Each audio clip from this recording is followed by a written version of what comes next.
Chinese economy continues to grow at a fast pace, so huge opportunities for local businesses are becoming visible. The economy is gradually shifting from an export-driven economy, manufacturing items for the world over, to a more consumption-led economy. Now let's discuss investment opportunities now, and also some of the key events that we're looking at specifically from China next week. Matthew Birch, Lecturer of Strategic Management at the Gordon Institute of Business Science, with me in studio. Thanks for joining us, Matthew. You've just literally hopped off a plane from a month in China. So best person to speak to about what's going on there. And of course you have lived in Shanghai, I think it was. Beijing for some time. So talk to us very quickly right now on your assessment as to the world's fear around this slowdown, specifically as it's affecting resource companies. I think this idea of a slowdown has been way overplayed. I mean, China was never going to be able to grow at 10 to 15% GDP per annum. Cities like Beijing and Shanghai were effectively growing in the boom period at about 25% GDP. So this is not sustainable. So their target is for the next decade, to grow at 7% GDP, which is absolutely attainable. And one of these shifts has been, of course, the growth of the private sector and the fact that we're seeing that shift in terms of what role the government plays in the economy going forward. I mean, your assessment as to how that transition is taking place?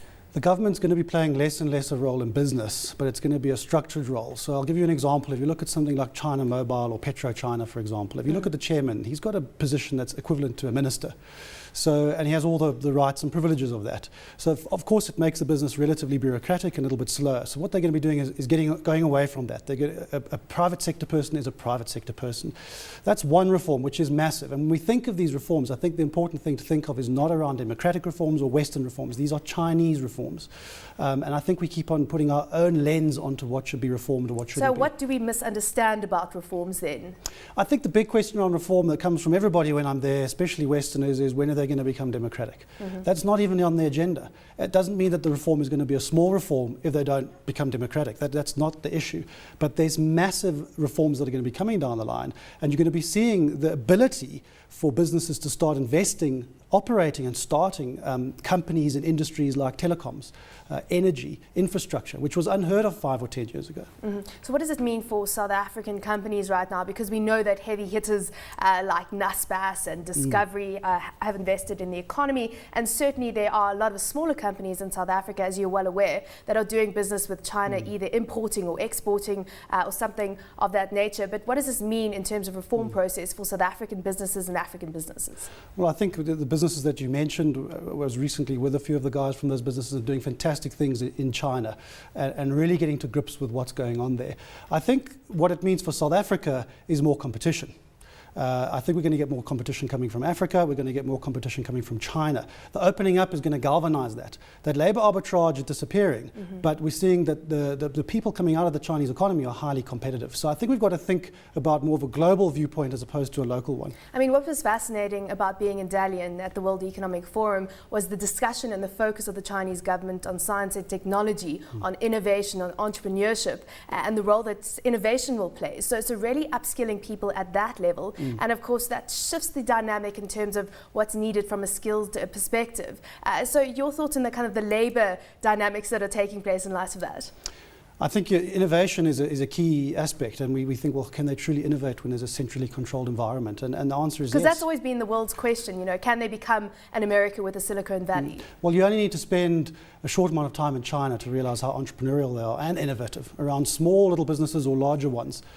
So I think what they are going to struggle with is getting enough people online in time. I think the economy is growing. I think they're going to have a job shortage. I think they're going to have a talent shortage, even with the volume of people that they are producing in terms of the graduates. So the world's most populous country is going to have a talent shortage.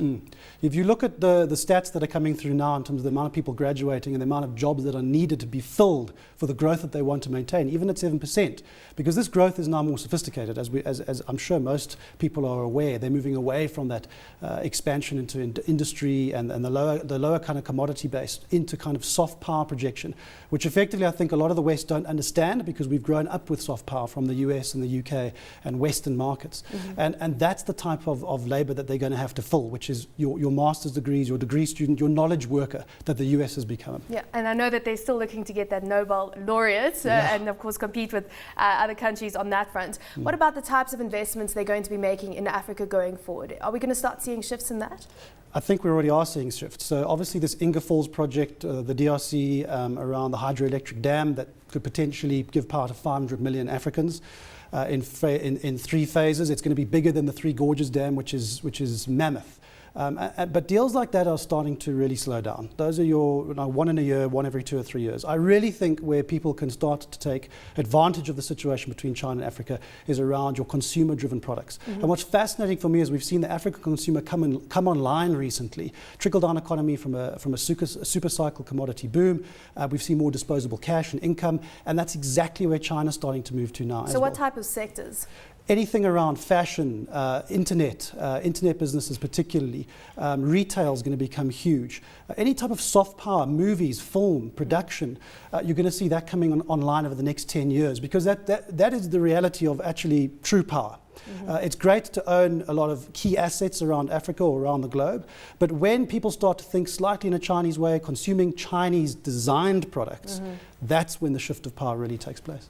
And of course, discussions around the fears that kind of brings up, but that is a discussion for another day. Thank you so much for joining us for that, Matthew Birch, Lecturer of Strategic Management at the Gordon Institute of Business Science.